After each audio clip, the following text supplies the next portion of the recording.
All right, guys. So I'm currently sitting in front of our 97 truck, super low mileage truck, 30,000 miles on it. Stock motor, we put head studs in it.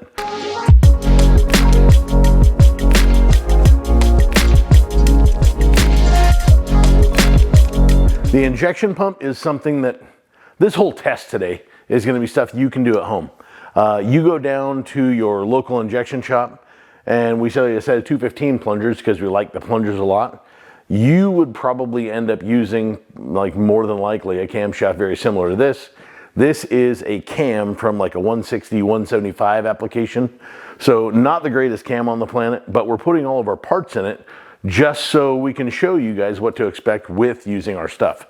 So currently we've got a stage 1, and for somebody out there that asked the question, why don't you start with explaining what a stage 1 means?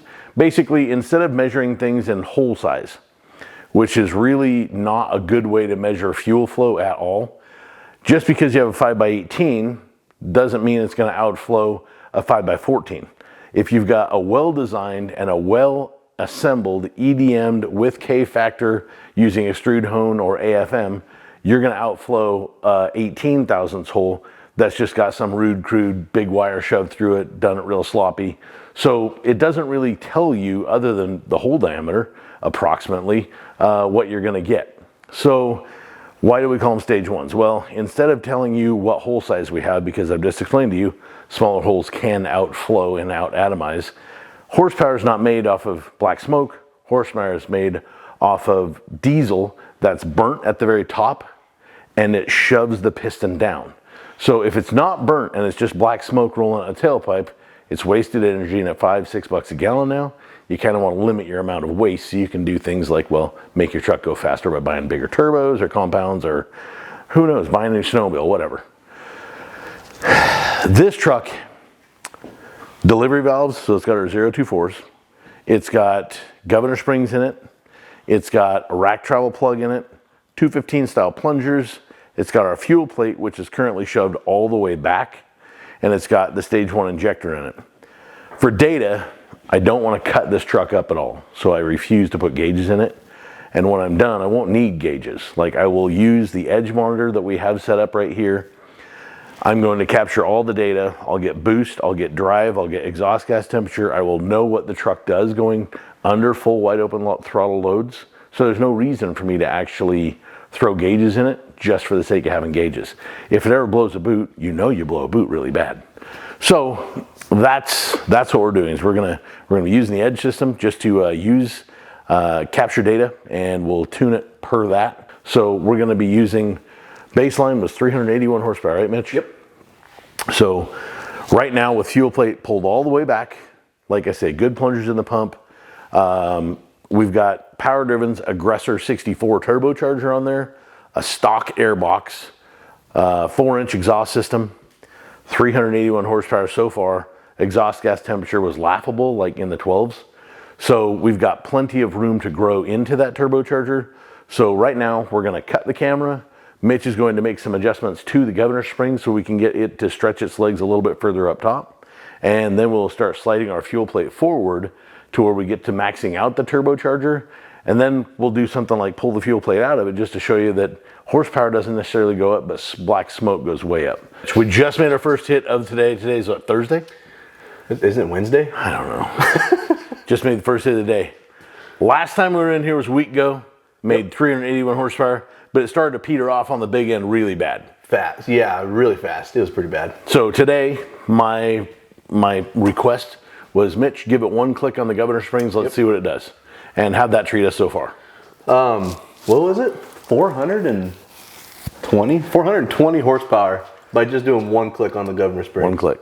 And you noticed that in your wife's race truck as well. Like getting the governor springs set up correctly is a big dictating factor. You can shove all the fuel at it you want, but if the governor doesn't allow you to have access to that fuel, you're not going to get it. Exactly. Yeah, we played on my race truck that my wife drives. We played on governor springs. We played like an entire day on that. Yeah. So, but it gained 100 and something? Yeah, we pulled like 200 horsepower out of it. Just by governor spring adjustments. So governor springs are a really big deal, you guys. Like, just because they say 3-4K, just because it says 5K doesn't mean it's actually doing that. Having access to a dyno, renting dyno, being able to measure what the governor springs are doing and then adjusting the governor springs, this is really the only way to accurately do that. Like, you can throw the parts in it and it will be better than it used to be if it was stock, but you're not gonna be able to get it dialed in from a quick shot down the street. It just doesn't work. So not only did we gain 40 horsepower, but we also gained, I mean, we gained that 40 horsepower for about 500 RPM. Oh yeah, for sure. So looking at the Edge data logger, maximum EGT was about 1250 degrees, and on the big end it actually it comes in at 1250 and then it drops back down to about 1050. So the shape of the fuel plate has some cave.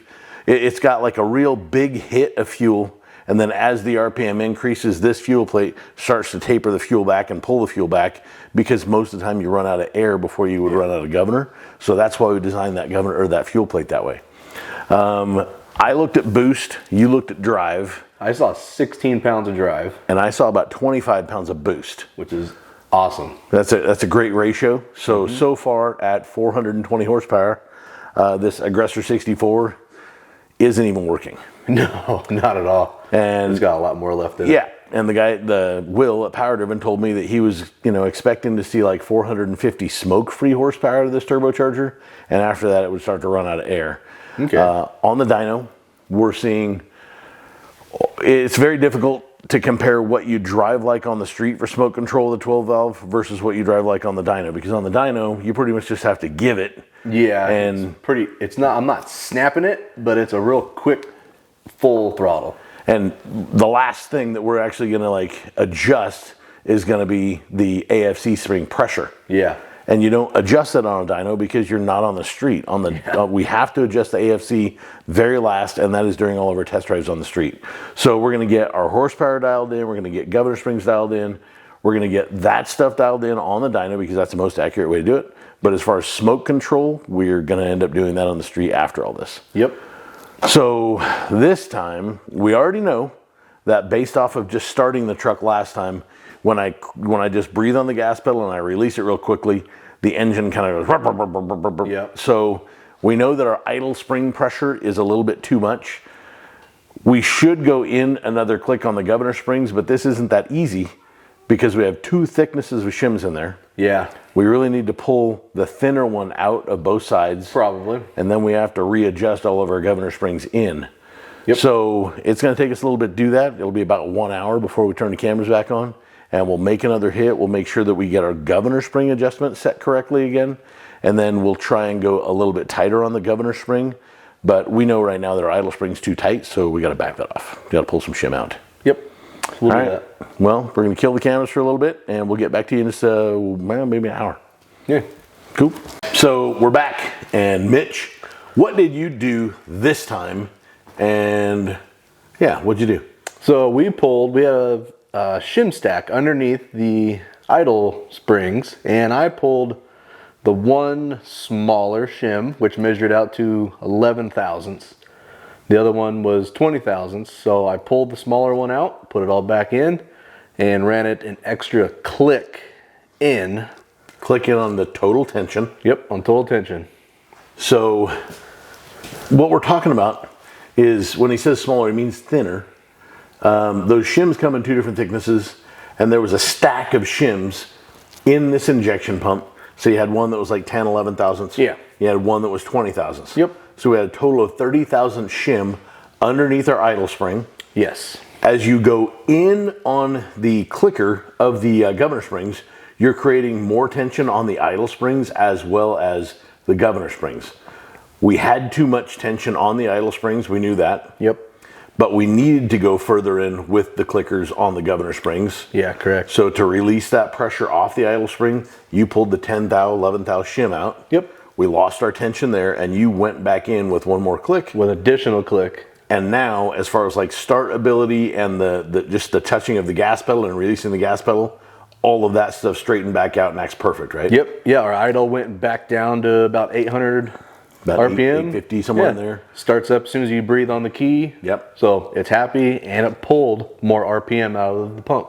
So looking at the dyno graph, it pulled more horsepower because as the turbo starts to wake up, it's not starting to pull fuel out of the governor. Right. So our total fuel volume, we haven't touched that yet. We haven't moved the fuel plate, didn't change the delivery valves, didn't change the governor springs. We've not changed the total fuel volume, but we're allowing the thing to start revving up to where this turbocharger is happier. We're still at like 1,250 degrees of EGT during the hit, so that hasn't really changed. We're not asking a lot of the turbo yet. But we went from a total today, we've gained, well, we were at 381 as our first hit. Yeah. And now we're at like 425-ish. Yeah, 421, I think is about right where it's at. Okay. Yeah. And right now I'm going to ask the camera guy to impose a photo of the dyno graph that's hanging on the wall. And you'll see that basically from 2,500 all the way out to like say 3,500, we've gained, there's a big distance there. There's a big gap. And even though the overall number only shows like 40 from run number 1 to run number 3. Yeah. But on that big end, like when you're hammering on the gas pedal trying to force that next shift, it's now got enough horsepower to force that next shift. Before, the way the governor springs are set up, this thing wanted to hang at wide open throttle. Yeah. And then we'd have to release the gas pedal a little bit and then get back on the gas pedal. Yep, exactly. To trick the tranny into going, right? Yep. So with what we've just done here, we've got the extra RPM. Transmission should be much happier when we get it on the street. But we are going to start asking this thing to make more horsepower. Yes. So we've got our governor springs set. That's step 1. Yep, we're happy with that. Happy with that. Good to go. It starts like a brand new car. Like it breathe on the key and it goes. Oh yeah. It's got stage 1s in it right now. Yep. So that's 5 primary holes, no pilots, just a very simple, very small injector. But they do, you're going to see today that stage 1s will start making horsepower. It's got our fuel plate in it. Yep. Our governor springs, our 024 delivery valves, and it's got the Aggressor 64 from the guys at Power Driven. Yep. So they were saying like smoke-free 450. We're almost there, and once it's revved up, it's still smoke-free. Oh yeah, I think we can push past that. We're gonna. I'd like to see this thing make 500, maybe 500 and change, and if we can get it to where it maintains like 1,400 degrees on the dyno, yeah, we'll take it out on the street and see what it does. So, oh yeah, I think next step's gonna be what? Slide the plate. Slide that plate. Yeah, buddy. So on the dyno, what we're gonna do is we're gonna take the aneroid housing clear off. We're basically gonna stick a rag over the top of the fuel plate. So every time that we make a hit, we don't have to tear the aneroid housing off, chancing, pulling the threads out of the injection pump, or just wasting a bunch of time. So we've got a tray that's right behind the camera. We're gonna set that underneath the truck to kind of catch some of the oil and the slop. But basically we're gonna make a hit, we're gonna slide the plate forward. We're gonna make a hit, we're gonna slide the plate forward, make a hit, slide the plate forward. And our horsepower numbers are gonna go up, up, up, up, up. And once, the bee was after you. I'm sweet. That bee knows that I'm sweet. So we're basically gonna we're gonna slide the plate forward until we flatline and we quit making horsepower. And at that point, we're going to pull the plate clean out just to show you what full rack travel would act like. And we'll see if it makes more or less power. A lot of times when you pull the plate out, they'll drown in themselves.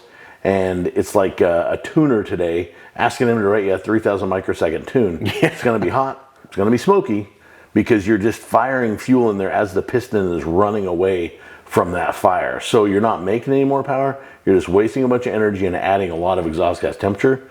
So we'll do some experiments for you. Okay, so kill the camera, let's get to work, make some hits, show you guys some stuff. You ready to rock? Yes, sir. We'll see if we're gonna rock or not, but we're about 20% forward on the fuel plate.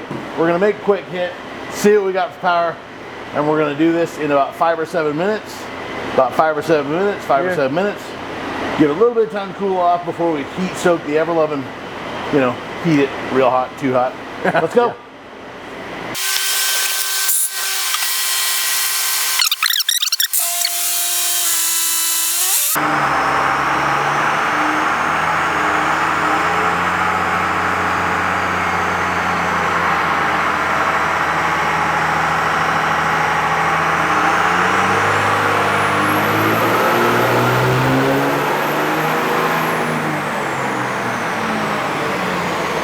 .416 at 845.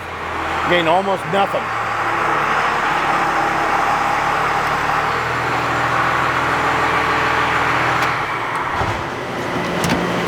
Dang near nothing.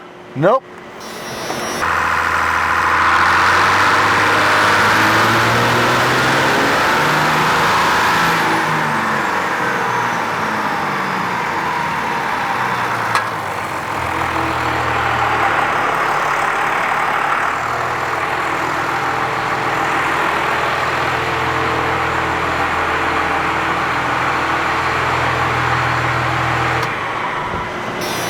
There's a pickup in power a little bit. A little bit, not much. She thirsty. She wants more. Yeah. Last time, I was standing right here during the hit, and I was holding the AFC housing, and it's still hooked up to the truck with a boost line. And the reason why I did that is because we're going to show you guys during this video now what the AFC cycle looks like.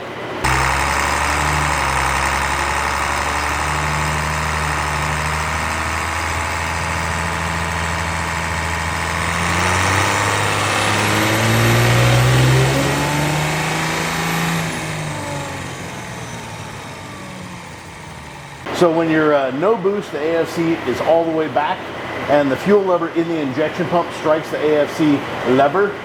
As boost comes on, that blows out of the way. So if you take all the spring pressure out of it and you shove it all the way forward, then you're eliminating the use of the AFC foot totally. But if you get it set correctly, then you can drive around at low boost levels and it won't smoke and it won't blot out intersections.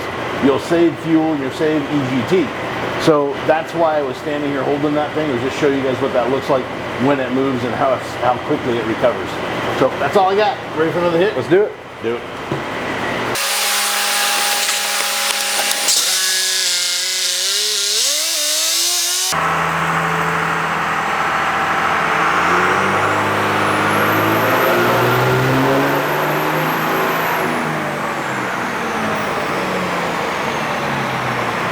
Insane. Barely gaining any power.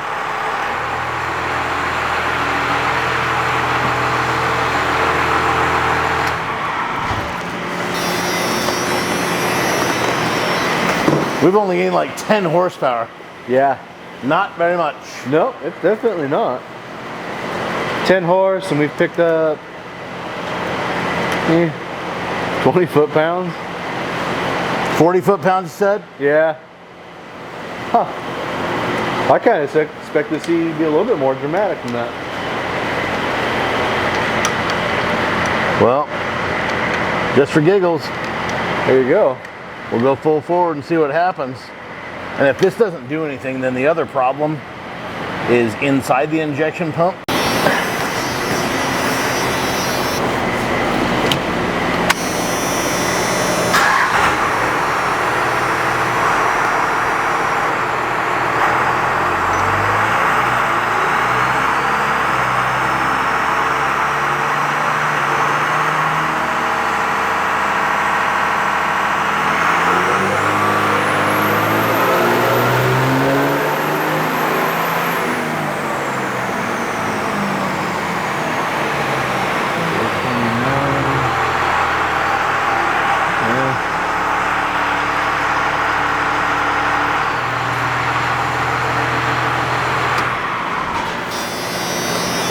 You're not picking much up.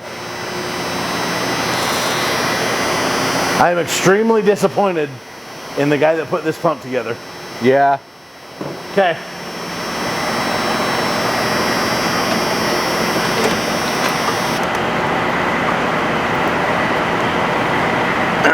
All right, so basically what we just did is I pulled the fuel plate clean out of it because so far moving the fuel plate forward has yielded us less than like 10, 12 horsepower total. It's not doing anything. There's two screws in the very back of the injection pump and there's a plate on the back, and to get to those it's very, very, very difficult. So what I'm going to do is test the angle of that foot that's supposed to strike the fuel plate by pulling the fuel plate clean out.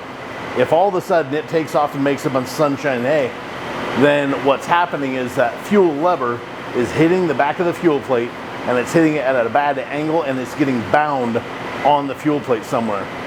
So just to prove that that is or is not happening, pull the fuel plate out. We're gonna see what we're gonna see.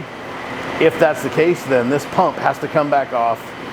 You can adjust that in the truck, but it's death. It is murder. I would rather like chop off like hands and live my life with no hands. It's just miserable. So it's a lot easier to actually take that injection pump that's sitting on the floor, put it in the truck, take this pump, send it to another pump shop, let them know what we discovered and have them adjust it there at the pump shop, and we'll get a clean bill of health with a stamp saying that at this many millimeters of rack, here's where you're at. This many millimeters of rack, here's where you're at. So we're gonna try this for a test. All right, Mitch, I'm ready if you're ready. Let's do it.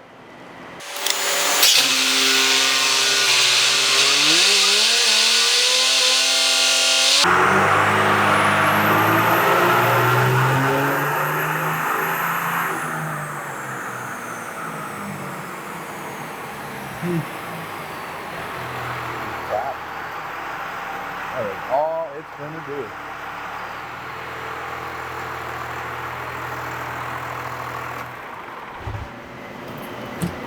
Well, that's really, really gross. That was the dirtiest, grossest 432 horsepower I think I've ever actually dynoed. So, fuel plate out, this thing still doesn't want to make any power.